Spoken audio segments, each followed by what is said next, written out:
YouTube channel पे आप सभी का स्वागत है। आज हम पढ़ेंगे कक्षा 11वीं में यूनिट 1 बेसिक केमिस्ट्री अर्थात फंडामेंटल ऑफ केमिस्ट्री के बारे में, जिसके अंतर्गत हमने इसके पहले मोलर मास पढ़ा था अर्थात मोलर द्रव्यमान के बारे में पढ़ा था, उसमें न्यूमेरिकल भी पढ़ा था और साथ में डाल्टन के में ढेर सारी चीज़ें पढ़ी हुई थी। उम्मीद करता हूँ सारे वीडियो आपने देख लिए होंगे और यदि नहीं देखे होंगे तो उसको देखें, तब आगे की चीज़ें अच्छे से समझ में आएंगी। मैंने इसके पहले आपको परसेंट कंपोजिशन अर्थात प्रतिशत संगठन बताया था, जिसमें हम कोई भी अणु लेते थे उसके सभी परमाणुओं का अलग अलग प्रतिशत निकालते थे क्या क्या आएगा करके। अब उसके आगे हम लोग पढ़ रहे हैं अणु सूत्र और मूलानुपाती सूत्र। अणु सूत्र मतलब होता है मॉलिक्यूलर फार्मूला और मूलानुपाती सूत्र मतलब होता है एम्पिरिकल फार्मूला। तो आइए जानते हैं इसका अर्थ क्या होता है। अब इसके परिभाषा तो ज़्यादा इंपॉर्टेंट नहीं है, लेकिन इससे संबंधित जो आंकिक प्रश्न है अर्थात जिसके पहले मैं बताया था कि इस यूनिट में आंकिक प्रश्न ढेर सारे हैं, उसी प्रकार इससे संबंधित जो आंकिक प्रश्न है वो बड़ा लगता ज़रूर है, लेकिन उतना ही ईजी है और उतना ही मज़ेदार है बनाने में। तो उसको सबसे पहले समझते हैं कि कैसे आपको बनाना है। चलिए देखते हैं। सबसे पहले है अणु सूत्र, जिसको मॉलिक्यूलर फार्मूला बोलते हैं। मैं आगे इसको एम से भी डिनोट करूँगा अर्थात दर्शाऊँगा। अब मॉलिक्यूलर फार्मूला किसको कहेंगे? अणु सूत्र जैसे नाम से पता चल रहा होगा किसी भी अणु का सूत्र। अब अणु किससे बनता था? परमाणु से। तो उसी तरीके से परमाणु से मिलकर जो अणु बने रहेगा उसको बोलेंगे अणु का सूत्र। जैसे हम सामान्य रूप से मान लो जल को H2O लिख देते हैं या फिर CO2 लिखते हैं कार्बन डाइऑक्साइड को, या ग्लूकोज को 6H12O6 लिखते हैं, तो ये सब अणु सूत्र है। मतलब मूल रूप में इसमें क्या है, ये जो परमाणु है अर्थात जो भी तत्व हैं उनके जो परमाणु हैं उनकी वास्तविक संख्या बता रही है। मतलब कितने हाइड्रोजन है इसमें, कितने कार्बन, कितने हाइड्रोजन, कितने ऑक्सीजन, इनकी संख्या हमको पता चल जाए तब हम उसको बोलते हैं अणु सूत्र।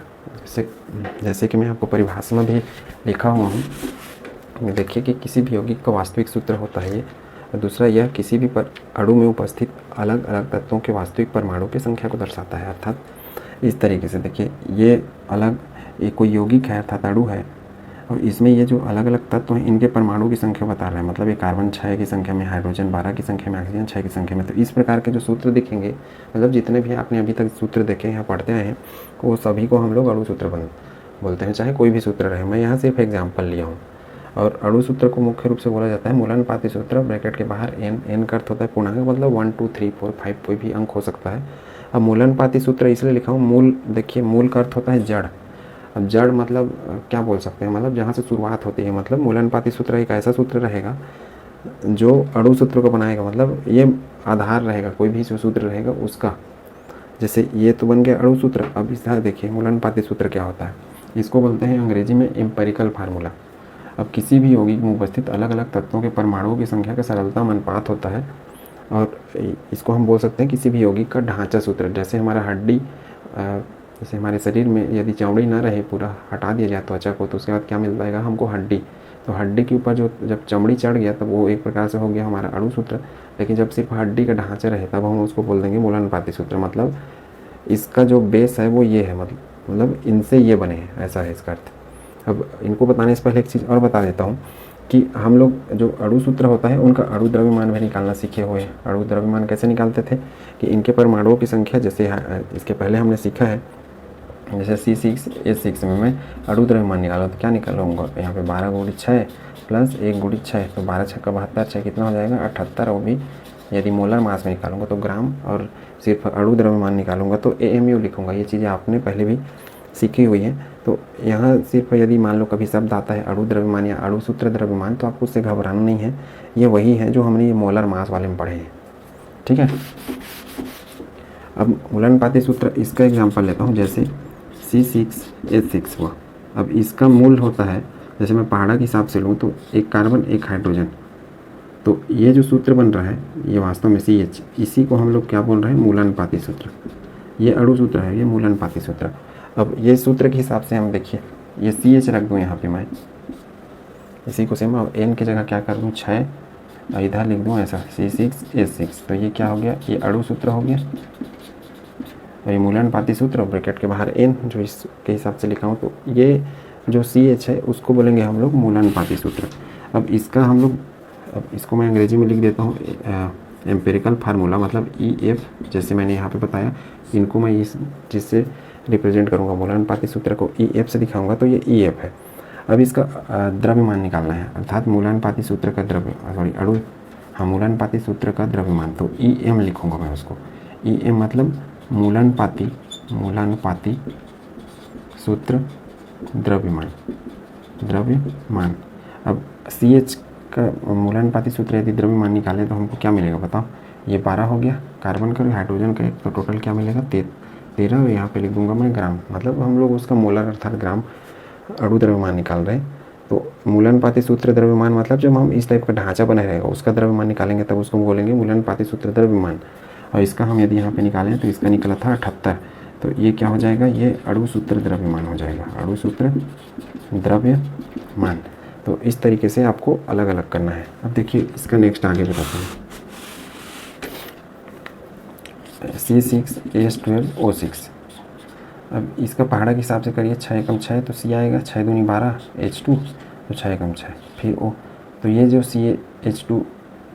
CH2O है ये है मूलानुपाती सूत्र। अब इसका हम मूलानुपाती सूत्र द्रव्यमान निकालें अर्थात EM, जिसको मैं थोड़ा देर पहले लिखा था, वो क्या निकलेगा देखिए। इसका 12 और 13 14 और इधर इसमें का 16 जोड़ेंगे तो 14 और 16 कितना हो जाएगा 30। 16 क्यों, क्योंकि ऑक्सीजन का परमाणु द्रव्यमान 16 होता है इसलिए। तो इस तरीके से हमको यहाँ पे द्रव्यमान भी निकालने की ज़रूरत पड़ेगा, क्योंकि इसके आगे मैं फार्मूला लिखाऊंगा, वो फार्मूला आपको आंखिक में बनाने में बहुत मदद करने वाला है। इसी तरीके से जैसे मैं मान लो लिखता हूँ CH3COOH, ये एसिटिक अम्ल का सूत्र है, इसको हम ऐसा भी लिख सकते हैं C2H4O2। इस तरीके से मतलब ये जो चीज़ है एसिटिक अम्ल जिसको सिरका भी बोलते हैं उसको हम ऐसा भी लिख सकते हैं। अब ऐसा लिखने के बाद देखिए क्या बन गया CH2O। अब इसमें क्या दिखा, देखो दोनों के अणु सूत्र अलग हैं लेकिन मूलानुपाती सूत्र क्या है, एक है। तो हम इससे क्या निष्कर्ष निकाल सकते हैं कि मूलानुपाती मतलब दो यौगिकों के मूलानुपाती सूत्र एक जैसे हो सकते हैं, भले ही उनके अणु सूत्र क्या हैं अलग अलग रहें। तो इस चीज़ को याद रखना है, मैं उसको नोट भी करा दूंगा कि इसमें मुख्य रूप से क्या ध्यान रखना है जो आपको आगे परीक्षाओं में काम आने वाले हैं। ठीक, इसी प्रकार और भी जैसे C2H6 इसको बोलते हैं एथेन। इसके बारे में मैं नामकरण आपको सिखाऊंगा कार्बनिक रसायन सेक्शन में, जो कि हमारा बाद का यूनिट है, बहुत आगे का। ये देखिए इसको हम क्या ले सकते हैं CH3, 2 एकम 2 2 3 6। तो इसका जो मूलानुपाती सूत्र है वो ये है, अर्थात इससे ये चीज़ बना है। तो आई होप आप समझ रहे होंगे कि मूलानुपाती सूत्र क्या है और अणु सूत्र क्या है। अणु मतलब ओरिजिनल फॉर्म है, मूलानुपाती सूत्र मतलब उसका ढांचा है, मतलब उसके ऊपर वो आवरण चढ़ा हुआ है। इन मतलब अणु सूत्र में हम परमाणुओं का जो वास्तविक संख्या है जितना होना चाहिए वो देखते हैं, और मूलानुपाती सूत्र में क्या देखते हैं हम लोग, मूलानुपाती सूत्र में ये इसका जो बेसिक है अर्थात ये जिससे शुरू हुए हैं वो सूत्र हमको देखने लगता है। अब हम चलते हैं कि इन दोनों में मुख्य रूप से जैसे यहाँ पे बताया कि दो जो यौगिक होते हैं उनके मूलानुपाती सूत्र एक हो सकते हैं, भले ही अणु सूत्र अलग रहे। तो ऐसे ही 2-3 पॉइंट बता देता हूँ जिसको जानना है, और 1-2 सूत्र, फिर उसके आधार पे हम आंकिक प्रश्न करेंगे। तो मैं दिखाने वाला था कि मूलानुपाती सूत्र और अणु सूत्र के दो जो कंपाउंड है अर्थात यौगिक हैं उनके अणु सूत्र समान हो सकते हैं, और जो इस कारण क्या है मूलानुपाती सूत्र भी समान हो सकते हैं। उसके कुछ कंडीशन है। देखिए दो अणु के मूलानुपाती सूत्र समान हो सकते हैं। अब कैसे समान हो सकते हैं, देखिए जैसे हमने क्या लिया था C6H12O6 लिया था, इसका क्या आया था CH2O आया था। ये तो अणु सूत्र है और ये मूलानुपाती सूत्र है। और हमने लिया था ये चीज़ CH3COOH, इसको एसिटिक अम्ल बोलते हैं, इसको हमने C2H4O2 किया था। अब इसका हमने मूलानुपाती सूत्र निकाला था, क्या निकाला था CH2O। तो देखिए ये मूलानुपाती सूत्र और ये मूलानुपाती सूत्र, कहने का अर्थ है कि अणु सूत्र अलग हो सकते हैं लेकिन मूलानुपाती सूत्र एक समान आपको दिखेंगे। ये मूलानुपाती सूत्र समान हो सकते हैं, इसका अर्थ यही है। दो अणु के अणु सूत्र समान हो सकते हैं। अब कैसे समान होंगे उसको देखते हैं। मतलब दूसरा पॉइंट जो लिखा हूँ, दो अणु के अणु सूत्र समान हो सकते हैं, इनको आपको रिमेंबर रखना है। मुख्य रूप से इस पॉइंट को याद रखना है, जिसको मैं स्टार लगा रहा हूँ। ये भी याद रखने वाला चीज़ है कि दो अणु के अणु सूत्र समान हो सकते हैं। कैसे हो सकते हैं, देखिए अणु सूत्र मतलब मूल सूत्र इसका, जैसे CH3CH2OH, ये एथिल एल्कोहल इसको बोलते हैं।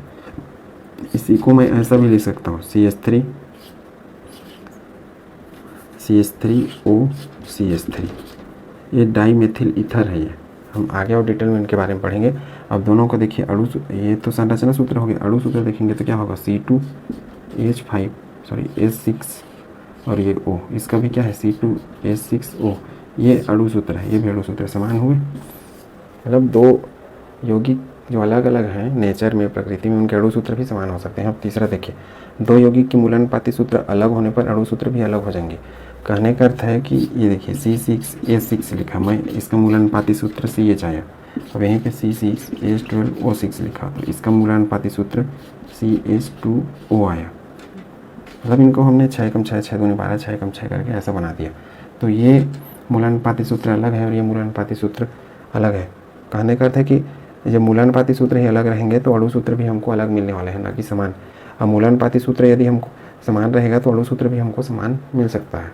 तो ये चीज़ क्लियर कराने का प्रयास कर रहा हूँ मैं कि दो यौगिक के मूलानुपाती सूत्र अलग होने पर अणु सूत्र हमेशा अलग होंगे। अब इसके अलावा और भी कंडीशन कर सकते हैं कि दो के अणु सूत्र समान रहेंगे तो मूलानुपाती सूत्र भी क्या हो जाएंगे, समान हो जाएंगे। ऐसा पहले लिख चुके कि अणु सूत्र बराबर होता है मूलानुपाती सूत्र, बाहर में n एक पूर्णांक है 1 2 3 4, और इस n को ज्ञात करने के लिए जो एक पूर्णांक है उसका ये सूत्र है कि अणु सूत्र द्रव्यमान। अणु सूत्र द्रव्यमान मतलब मान लो ये कोई अणु सूत्र है C6H6, तो इनका हम अणु द्रव्यमान निकालेंगे, उसको बोल रहे हैं अणु सूत्र द्रव्यमान। जैसे इसका कितना आ जाएगा, 12 6 72 प्लस 6 मतलब 78 आ जाएगा। 78 AMU, या फिर मोलर मास में लिखेंगे तो ग्राम। तो हम यहाँ पे पूरा ग्राम ही लिखेंगे, ना कि AMU हर चीज़ में। तो 78 ग्राम। अब मूलानुपाती सूत्र द्रव्यमान मतलब इसको मैं ऐसा लिखूँगा, तो ये मूलानुपाती सूत्र द्रव्यमान मतलब 12 1 मतलब 13 ग्राम। अब ये क्या है, mm मतलब मालिकुलर मास, इसको बोलते हैं एम्पिरिकल मास। तो ये mm वाला है और ये क्या है, एम्पिरिकल मास। ये मैं एग्जांपल लिया समझाने के लिए आपको कि जो मूल है उसका द्रव्यमान निकालना है तो ये ऊपर वाला है, और जब उसका जो मूलानुपाती सूत्र है उसके लिए हम ऐसा निकालेंगे। तरीका ये है। अब हम इसके नियम पढ़ते हैं कि कोई भी प्रश्न जब देगा तो हम अणु सूत्र द्रव्यमान सबसे पहले तो हमको हमेशा मूलानुपाती सूत्र निकालना पड़ेगा। जब तक बेस हम निकालेंगे मतलब ये चीज़ को, तब तक ये चीज़ नहीं निकलेगा। तो प्रश्न कैसे आते हैं उसको देखते हैं। एक दो प्रश्न मैं हल करके बताता हूँ। उसके बाद हम लोग पढ़ रहे हैं मूलानुपाती सूत्र कैसे ज्ञात किया जाता है, अर्थात कोई प्रश्न दिया रहेगा तो हम उसको स्टेप बाय स्टेप कैसे सॉल्व करेंगे। तो उसमें कुछ नियम मतलब अपने हिसाब से बनाया हूँ और कुछ बुक से लिया गया है। तो ये नियम आपको याद नहीं रखने हैं, जब आप प्रैक्टिस करेंगे तो ये नियम आपको ऐसे याद हो जाएंगे। तो उसमें सबसे पहले मैं चलता हूँ कि क्या होता है ये चीज़ और कैसे कैसे प्रश्न आता है। सबसे पहले हमको जब भी प्रश्न दिया रहेगा उसमें क्या है, तत्व का मान दिया रहता है, यह तत्व इतना प्रतिशत है करके। तो जो हमको और इसमें अननोन अर्थात अज्ञात यौगिक का सूत्र और मूलानुपाती सूत्र निकालिए पूछा रहता है। तो उसमें हम जो भी अज्ञात सूत्र आने वाला है उसमें हम जो यौगिक बनेगा उसको हम हमेशा मान के चलेंगे कि वो 100 ग्राम रहेगा। अर्थात कोई भी चीज़ को हम लोग परफेक्ट मानते हैं हमेशा, मतलब कंप्लीट वो 100% ही रहेगा। उसी वजह से हम लोग क्या मानेंगे, 100 ग्राम हमको यौगिक बनाना है, ये मान के हम चलेंगे। अब देखिए जो आंकड़ा दिया रहेगा उसको हम उसके बाद दूसरे स्टेप में करेंगे कि जोड़ देंगे। जोड़ने के बाद क्या करेंगे, यदि मान 100 आ जाता है तब तो ठीक है, लेकिन मान यदि 100 नहीं आता है तो जितना भी मान आया रहेगा जोड़ने के बाद उसको हम 100 से घटा देंगे। तो क्या होगा, उससे जो एक नया तत्व रहेगा वो हमको पता चलेगा। वो तत्व का जो क्रम रहेगा वो हम ये लिखेंगे। अर्थात यदि आपके प्रश्न में कार्बन और हाइड्रोजन दिया है, अब इनके मान को यदि जोड़ने के बाद 100 नहीं आता है तो हम तीसरा जो तत्व रहेगा उसको ऑक्सीजन मान लेंगे। उसी प्रकार यदि कार्बन हाइड्रोजन ऑक्सीजन दिया रहता है, तीनों को जोड़ने के बाद यदि 100 आ जाता है तब तो ठीक है, मतलब जो हमको यौगिक मिलेगा वह इन तीनों से मिलकर बना है, ऐसा मान के चलेंगे। 100 का अर्थ है तब 100 आ जाता है तब। लेकिन यदि 100 नहीं आता है तो हम अगला जो तत्व चुनेंगे अपने हिसाब से, वो रहेगा नाइट्रोजन। इनको मैं प्रश्न के हिसाब से बताऊंगा कैसे कैसे प्रैक्टिस करना है। यहाँ पे X लिखा हुआ हैलोजन, हैलोजन मतलब 17वां समूह जिसमें फ्लोरीन, क्लोरीन, ब्रोमीन, आयोडीन आते हैं, उनको हैलोजन परिवार बोलते हैं, इसलिए हैलोजन लिखा। इतना करने के बाद हम क्या करते हैं, नेक्स्ट हमारा रहता है मोल निकालना। ये हमने सीखा हुआ है मोलर द्रव्यमान में कि ये मात्रा लेंगे और उसका ग्राम अणु द्रव्यमान निकाल लेंगे, अर्थात W/m। इस सूत्र से मोल ज्ञात कर लेंगे। अब मोल जब निकालेंगे, जो भी तत्व दिया रहेगा प्रश्न में उनका निकालने के बाद क्या है कि जिस तत्व का मोल का मान सबसे कम रहेगा तो उस तत्व के मोल को हम सभी तत्वों के साथ भाग दे देंगे। इससे हमको फायदा ये होगा कि मान लो कोई तत्व का मान यदि दशमलव में आ जाता है तो वो दशमलव के मान आराम से उसमें कट जाएंगे। तो इसको जो भाग देने का प्रक्रिया है उसको हम बोलेंगे सरलता अनुपात के नाम से। मतलब एक सिंपल सा रेशियो आ जाएगा, वही पूर्णांक में आएगा। देखिए भाग देने के बाद यदि पूर्णांक में आ जाता है कोई अंक तब तो ठीक है, लेकिन यदि मान लो दशमलव में आ गया कोई मान 1.1, 2.1, तो इनको बराबर करने के लिए हम क्या करेंगे, सबसे छोटा अंक अर्थात 1 से गुणा करेंगे तब तो ये यही रहेगा। तो सबसे छोटा अंक से गुणा करके हम इसको पूर्णांक में लाने का प्रयास करेंगे। पहले 2 से गुणा करेंगे, फिर 3 से गुणा करेंगे, ऐसा बारी बारी से, मतलब जिसमें वो फिट हो जाए उस हिसाब से हम गुणा करके लाएंगे। ये प्रक्रिया भी मैं आपको सिखाने वाला हूँ। अब इसके बाद देखिए जो मान आ जाएगा उससे हम प्रत्येक तत्व के सामने लिख देंगे, जिससे हमको मूलानुपाती सूत्र अर्थात जिसको एक प्रकार से ढांचा सूत्र बोल रहा था वो चीज़ निकल आएगा।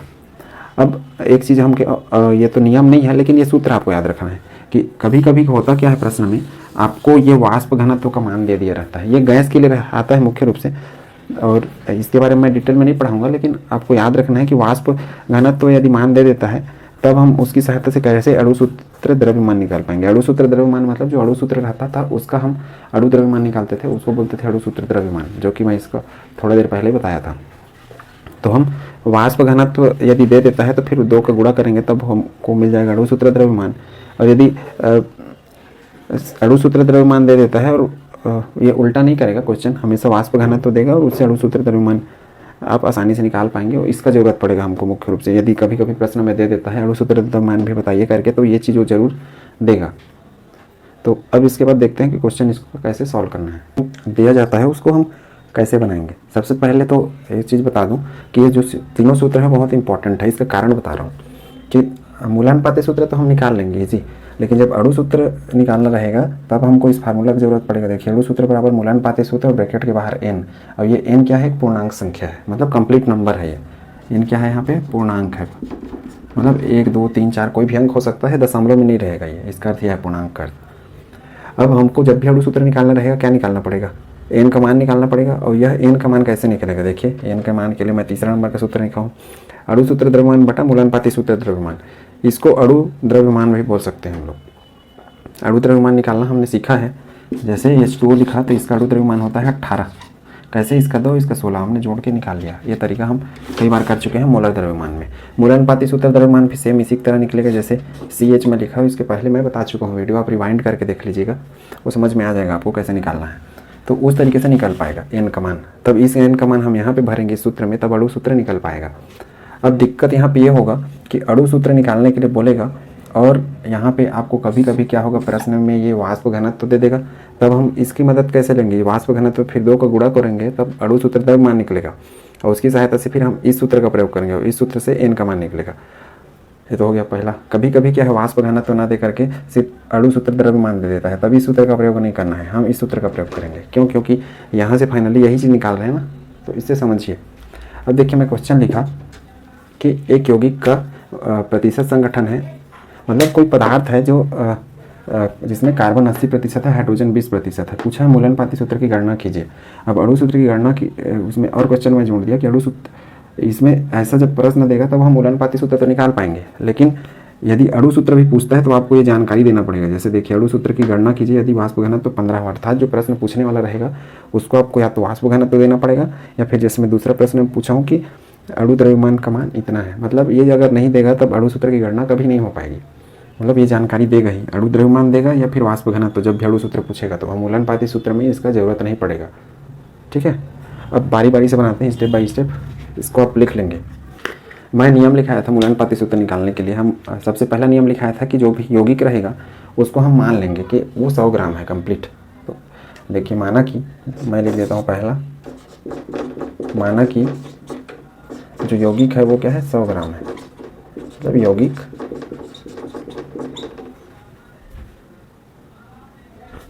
माना कि यौगिक 100 ग्राम है। अब 100 ग्राम है, उसके बाद क्या करेंगे हम लोग, जो यौगिक रहेगा उसको देखेंगे कितना आता है कि नहीं। अर्थात देखिए कार्बन का मान लिया है कितना, कार्बन दे दिया है 80%, मतलब हम उसको मान लेंगे 80 ग्राम, और हाइड्रोजन दे दिया है 20 ग्राम। 20% का अर्थ है यहाँ 20 ग्राम। जब हमने इसको 100 ग्राम मान लिया है तो हम इसको 80 ग्राम और 20 ग्राम मान लेंगे। अब दोनों को जोड़ के देखेंगे, रफ, इससे क्या आ गया, इससे 100 आ गया। अर्थात जो हमको यौगिक बनेगा, अर्थात मूलानुपाती जो सूत्र बनेगा उसमें सिर्फ कार्बन और हाइड्रोजन है। यदि मान लो ये 100 नहीं आता, मान लो यहाँ पे सिर्फ 10 ही दिया रहता, तब कितना आता, मतलब ये 20 की जगह 10 दिया रहता, तब ये आ जाता 90। तो इतना तो नहीं आया, तो हम क्या करेंगे, अगला जो तत्व रहेगा, जैसे मैंने दूसरे नंबर का पॉइंट बताया था कि तत्वों का क्रम ये रहेगा, कार्बन, हाइड्रोजन, ऑक्सीजन, नाइट्रोजन करके। तो अगला जो तत्व रहेगा हम उसको ऑक्सीजन मानकर क्या करेंगे, 100 में 90 को घटाएंगे, उसके बाद 10% किसका निकाल लेंगे, ऑक्सीजन का। मतलब एक तीसरा तत्व भी रहेगा, ऐसा मान के चलेंगे। मैं वैसा प्रश्न भी कराऊंगा। इन 2 प्रश्न के अलावा मैं एक और प्रश्न कराऊंगा जिसमें वैसा इस टाइप का गणना करना पड़ेगा आपको, उसके बाद मैं होमवर्क दूंगा। फिर हम लोग पढ़ेंगे सार्थक अंक। ठीक, पहले सीखते हैं कैसे बनाते हैं। देखिए ये 80 ग्राम और ये हो गया 20 ग्राम। अब इसमें ये तो पहला स्टेप हो गया ख़त्म। अब दूसरा स्टेप में इसका मोल निकालना है, तो हम इसको एक टेबल के फॉर्म में बदल लेते हैं। उसमें आपको सुविधा होगा, जैसा कि पुस्तक में दिया है। हम ऐसा बना लेते हैं एक टेबल।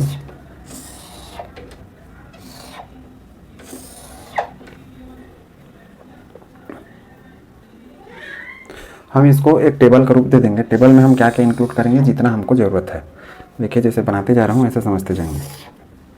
देखिए जो प्रश्न में दिया है वो सारी चीज़ें, जैसे तत्व कौन कौन सा दे दिया है, कार्बन दिया है, हाइड्रोजन दे दिया है, ये रख लेंगे। इनका क्या करेंगे हम लोग, परमाणु द्रव्यमान। परमाणु द्रव्यमान इसका देखिए 12, इसका कितना होता है 1। दूसरा टेबल हो गया। तीसरा टेबल पे हम लोग क्या करेंगे, पहले तो दूसरा टेबल पे दूसरा चीज़ बनाते हैं। दूसरा टेबल पे हम लोग लिखेंगे प्रतिशत द्रव्यमान, अर्थात जो ये दिया रहेगा इसको, जैसे इसको दिया है 80, इसको दिया है 20, यहाँ साइड में हम नहीं लिखेंगे। अब है परमाणु द्रव्यमान। परमाणु द्रव्यमान किसका, इस कार्बन का 12 और इस हाइड्रोजन का कितना 1। ये पहला दूसरा तीसरा टेबल हो गया। चौथा हम लोग बना लेंगे मोल मतलब ये W/m, n बराबर W/m वाला मोल। किसका मोल निकालेंगे, प्रत्येक का कार्बन का क्या रहता था, जो मात्रा रहता था उस पर हम परमाणु द्रव्यमान को भाग देते थे, मतलब ऐसा 80/12 हो जाएगा ये।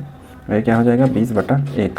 इसको 80/12 करेंगे तो कितना आ जाएगा, 12 छक्का 72, 6 हो गया, फिर 6 मतलब 12 छक्का 72 फिर करेंगे तो इस तरीके से 6.66 आएगा। इसको भाग देख के आप देख लेंगे। और ये कितना आएगा, ये आएगा 20। अब अगला मैंने स्टेप लिखाया था कि ये मान यदि दशमलव में आ जाते हैं, नहीं इसके अलावा तो अगला स्टेप ये लिखाया था कि जब हम मोल निकाल लेते हैं, मतलब जो नियम आपको लिखाया हूँ उसमें, तो मोल निकालने के बाद इनको सबसे कम अंक वाले मोल से भाग देना है। तो अगला हम लोग इसको बोलते हैं सरलतम अनुपात, सरल अनुपात वाला स्टेप इसको बोलते हैं। इसमें क्या करेंगे हम लोग, ये जो 6.66 है इससे दोनों का भाग देंगे, मतलब इसको भी 20/6.66। तो ये देखिए तो 1 हो जाएगा। और ये 6.66 से करेंगे तो कितना हो जाएगा, ये 6×18, ये 3.33 के करीब आएगा। ठीक, अब इसमें जो हम क्या बोल सकते हैं, अब हम ये आखिरी वाले कॉलम में क्या करेंगे, पूर्ण संख्या ले लेंगे।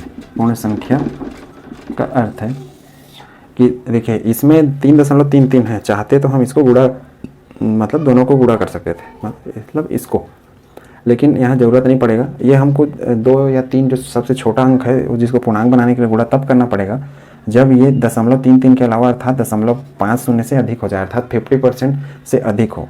अब इसमें हम इसको राउंड फिगर पे ले लेंगे। इसका मान 1 रहेगा, ये 1, और इसका मान हम राउंड फिगर पे 3 ले लेते हैं। राउंड फिगर मतलब इसको कंप्लीट 3 मान के। अब देखिए कार्बन का मान कितना आया, कार्बन का आ गया 1, तो हम लिखेंगे कार्बन के बगल में 1।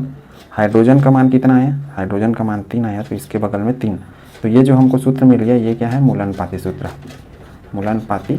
सूत्र। आई होप आपको समझ में आ गया होगा कि कैसे बनाते हैं। सबसे पहले जो मान दिया रहेगा उस प्रतिशत को लिखेंगे इस टाइप से टेबल में, फिर उनके परमाणु द्रव्यमान को, फिर उनका मोल निकालना है ऐसे। और जो मान आएगा चाहे जो भी आए उसमें जैसे 2 आंकड़े हैं यहाँ पे, तो जो भी न्यूनतम रहेगा चाहे 3 आंकड़े ही हो, यहाँ पे न्यूनतम अंक है 6.66 20 और इसमें, तो इस कारण इसमें सबका भाग दे रहे हैं। भाग देने के बाद ये जो अंक आएगा इस अंक को हम यहाँ पे आखिरी में लिखेंगे, और यही अंक इन तत्वों के साथ लिखने पे क्या बन जाएगा, मूलानुपाती सूत्र बन जाएगा। अब देखिए अणु सूत्र की गणना करिए, पूछा है यदि वाष्प घनत्व तो 15 हो। ठीक है, तो हमारा सूत्र होता है अणु सूत्र बराबर क्या लिखते हैं हम लोग, मूलानुपाती सूत्र और ब्रैकेट में n। अब ये n निकालने के लिए हमको क्या करना पड़ेगा, ये n निकालने के लिए हमारे पास सूत्र है अणु सूत्र द्रव्यमान बटा क्या है, मूलानुपाती सूत्र मूलानुपाती सूत्र द्रव्यमान, ये बराबर n है। लेकिन यहाँ भी दिक्कत है, हमको वाष्प घनत्व दिया है, तो वाष्प घनत्व का क्या सूत्र है, वाष्प घनत्व हम अणु सूत्र द्रव्यमान निकालने के लिए अणु सूत्र द्रव्यमान बराबर 2 गुणित वाष्प घनत्व। ये सूत्र याद रखना है बोला था। वाष्प घनत्व ये टाइम जरूर लेता है लेकिन अच्छा क्वेश्चन रहता है। देखिए तो वाष्प घनत्व का मान कितना, 2 गुणित 15 बराबर कितना हो जाएगा 30। अब इस मान को मैं इस सूत्र में रखूँगा, 30 को क्या है अणु सूत्र द्रव्यमान तो आ गया 30। अब इसका हम मूलानुपाती सूत्र का द्रव्यमान निकाल लेते हैं। देखिए इसका 12 हो जाएगा और 12 3 कितना आ जाएगा 15। मतलब मूलानुपाती सूत्र द्रव्यमान को हम किससे दिखाते थे, ई एम से, हो जाएगा 15। ई से एम्पिरिकल और एम से मास, मूलानुपाती सूत्र द्रव्यमान। इसके पहले आप रिवाइंड करके देखेंगे तो ये चीज़ मैं बताया हुआ हूँ आपको। तो 30 बटा हो जाएगा 15 बराबर एन का मान कितना आएगा 2। ठीक, 15 दूनी 30 हो गया ना। अब इसमें हम मूलानुपाती जो सूत्र है अर्थात C1H3 है, इसमें मैं एन का मान भर रहा हूँ। एन का मान हमने कितना निकाला है 2, तो अब इसका गुणा हो जाएगा तो C2H6। ये हमको क्या मिल गया, अणु सूत्र। तो उम्मीद करता हूँ कि आपको ये चीज़ें समझ में आ गई होंगी कैसे बनाना है। अब मतलब आपको अणु सूत्र यदि निकालना है तो आपको दिया रहेगा अणु सूत्र द्रव्यमान या फिर देगा वाष्प घनत्व। तो हमको वाष्प घनत्व दिया था तो हम उसके सूत्र की सहायता से हमने निकाला अणु सूत्र द्रव्यमान, और उसको हमने ये वाला जो एन निकालने वाला फार्मूला था उसमें रखा। क्यों, क्योंकि हमको अणु सूत्र निकालने के लिए इस एन का मान निकालना ही पड़ेगा। तो ये तीनों सूत्र बहुत इंपॉर्टेंट है इस टाइप के क्वेश्चन को बनाने के लिए। उम्मीद करता हूँ ये चीज़ें आपको अच्छी समझ में आ गई होंगी। अब हम चलते हैं दूसरा क्वेश्चन पे। दूसरा क्वेश्चन हमारा है, देखिए एक यौगिक का प्रतिशत संगठन दिया है। तो कार्बन, हाइड्रोजन, ऑक्सीजन, हम मान के चलेंगे ये 100 ग्राम है। ठीक, माना कि अब देखिए कार्बन, हाइड्रोजन और ये है ऑक्सीजन। कार्बन कितना दिया है 40%, हाइड्रोजन कितना दिया है 6.6 और ये दिया है 53.34%। अब इन तीनों को जोड़ लेते हैं। देखिए 53.34, 6.66 और ये है 40। ये 6 4 10 के शून्य, 6 3 9 1 10 के शून्य हासिल 1, 6 3 9 1 10 के शून्य हासिल 1, 5 5 10 अर्थात 100 आ गया। तो हम ये मान के चलेंगे कि जो यौगिक रहेगा उसमें सिर्फ कार्बन, हाइड्रोजन और ऑक्सीजन रहेगा। कहने का अर्थ है कि इसको आपको जोड़ना अनिवार्य है किसी भी जगह रफ पेज पे। मैं यहाँ रफ कर रहा हूँ इसलिए। और यदि जोड़ने पे मान लो 100 नहीं आता है तो फिर हम उस जो अंक आएगा इनको टोटल करने के बाद उससे हम घटाएंगे। इसके बाद का मैं वैसा ही गणित आपको सिखाऊंगा जिससे आप आसानी से बना पाएंगे। अब उम्मीद करता हूँ जो पहला है उससे आप मूलानुपाती सूत्र निकालना सीख गए होंगे और उसी के माध्यम से मैं अणु सूत्र निकालना भी आपको सिखा रहा हूँ। अब देखिए इसको टेबल फॉर्म में बदल लेते हैं। सबसे पहले तो हम मूलानुपाती सूत्र निकालेंगे इसमें। अब लिखा है अणु सूत्र की गणना कीजिए यदि अणु द्रव्यमान 180 mu हो। यहाँ पे अणु द्रव्यमान भी दे दिया है। तो सबसे पहले तो इस तरीके से टेबल बना लेंगे। टेबल में ये वाला पोर्शन तत्व का रहेगा। तत्व क्या क्या दिया, कार्बन, हाइड्रोजन, ऑक्सीजन। ठीक, उसके बाद क्या है प्रतिशत, द्रव्यमान लिखेंगे तब भी ठीक है, नहीं लिखेंगे तो भी ठीक है। क्या क्या दिया, कार्बन का 40, इसका कितना दिया 6.66, इसका दिया 53.34। उसके बाद क्या है परमाणु द्रव्यमान, इनका परमाणु द्रव्यमान। कार्बन का कितना होता है बताइए 12, हाइड्रोजन का 1 और ऑक्सीजन का कितना होता है 16। अब हमको इनका क्या निकालना है मोल निकालना है। N बराबर W/m, हमने मोलरता वाले में पढ़ा है। देखिए इसको हम क्या करेंगे 40/12 मोल निकाल रहे हैं तो ये 6.66/1, इसको ये इसके सीधे में आएगा 6.66/1 और ये आ जाएगा 53.34 भागित 16। अब देखिए 12 दिन 24, 12 या 36, 3 आया। फिर इसको हमने भाग दिया है तो 3.33 आएगा। कैसे दिया, इस तरीके से 12 या 36, तो ये कितना आ जाएगा 4 से बचा, फिर दशमलव लगा दिया, फिर 12 या 36, इस तरीके से ये आ गया। तो ये गुणा भाग करना आपको आना चाहिए, रसायन पढ़ रहे हैं तो। इसका मान 6.66 ही रहेगा। इसका मान देखिए 16 32, 16 48, 16 32, 16 48, 3, ये भी लगभग ऐसा ही आएगा 3.33 के करीब। तो इसको आप मैनुअल गुणा भाग कर लेंगे। अब देखिए ये 3 था। अब हम सरल अनुपात निकालेंगे। सरल अनुपात में हम क्या करते थे, इन तीनों में देखिए जो भी सबसे छोटा अंक रहेगा उससे सबका भाग देंगे। तो इसमें देखिए 3.33, यहाँ भी 3.33 और यहाँ 6.66 है, तो दोनों एक जैसे है तो किसी एक को ले लेंगे हम। 3.33 से ही भाग देना है सबको।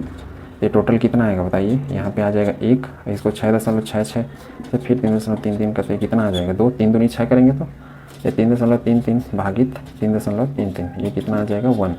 अब ये पूर्ण अंक हमको मिल गया, यहाँ पे दिक्कत नहीं हुआ कुछ भी। देखिए यहाँ पे ये कितना पूर्णांक 1, ये वाला यहाँ पे कितना 2 और यहाँ पे 1। अब मूलानुपाती जो सूत्र हमारा मिलेगा, मूलानुपाती सूत्र ये कितना मिलने वाला है, कार्बन का देखिए 1 है, हाइड्रोजन के सीध में देखिए 2 है और ऑक्सीजन के सीध में 1 है। ये मूलानुपाती सूत्र मिल गया। अब हमको क्या निकालना है, अणु सूत्र निकालना है। और क्या दिया है, अणु द्रव्यमान दे दिया। तो हमारा सूत्र है अणु सूत्र निकालने का सूत्र जो याद रखने बोला था, मूलानुपाती सूत्र, मूलानुपाती सूत्र ब्रैकेट के बाहर n। अब इस n को निकालने के लिए हमारे पास क्या है, n बराबर अणु सूत्र द्रव्यमान, अणु सूत्र द्रव्यमान बटा मूलानुपाती सूत्र, मूलानुपाती सूत्र द्रव्यमान। ये चीज़ आपको मैं लिखा चुका हूँ। अब यहाँ पे वाष्प घनत्व तो नहीं दिया है तो हमको ज़्यादा दिक्कत नहीं होने वाला है, अणु द्रव्यमान दे दिया है, मतलब हम लिखेंगे ऊपर में 180। और मूलानुपाती सूत्र द्रव्यमान इससे निकाल लेंगे। देखिए मूलानुपाती के सूत्र द्रव्यमान को हम EM से दर्शाते हैं, इसका 12 और इसका 2 तो 12 13 14 और ये इसका होता है 16, तो 14 और 16 कितना होगा 30, जोड़ेंगे तो मतलब हम इसका अणु द्रव्यमान निकाल रहे हैं वास्तव में, जो मूलानुपाती सूत्र था उसका, इसलिए हम इसको मूलानुपाती सूत्र द्रव्यमान बोल रहे हैं।